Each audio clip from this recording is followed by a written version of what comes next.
On a envie d'apporter notre expérience face à ces personnes qui sont atteintes de la maladie et faire qu'elles se sentent bien. En fait, c'est surtout apporter notre bien-être à travers nos mouvements et cette expérience qu'on a, nous, qu'elles n'ont pas forcément. Il a fallu se souder aussi ensemble quand à des moments il a fallu emmener certaines des personnes qui sont traversées par la maladie vers des défis pour elles. Au départ, pour moi, c'était être présente, faire des mouvements, les entraîner justement dans le mouvement, dans le lâcher-prise. On met un petit peu les hanches. Au fur et à mesure, j'ai vu que c'était beaucoup plus subtil, beaucoup plus fin.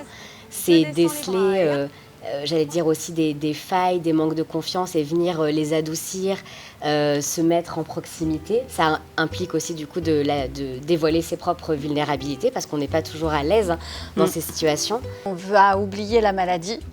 Et on est là pour partager notre ressenti, surtout à travers le mouvement. Il y a l'histoire de veiller au bien-être d'abord des personnes avec lesquelles on danse et de se mettre au service peut-être de leur danse et se laisser traverser par l'énergie de la musique, l'énergie du mouvement ensemble.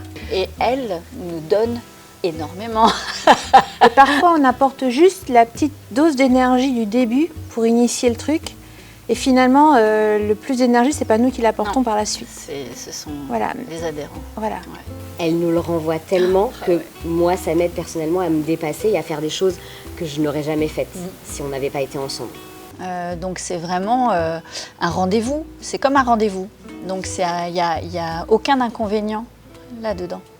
Si je rencontre la collègue, donc professeur de danse ou danseuse, qui a la bienveillance et qui a l'empathie qu'il faut, je lui dis essaye un coup. Essayer, c'est l'adopter.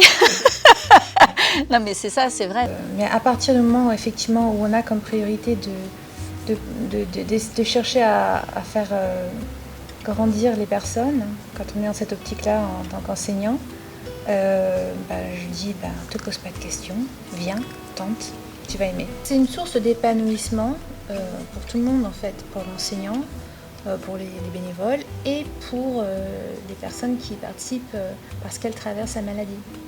Moi, ça m'a fait beaucoup grandir, évoluer, comprendre beaucoup de choses, prendre du recul par rapport à la vie, par rapport à des situations très difficiles qu'on peut traverser.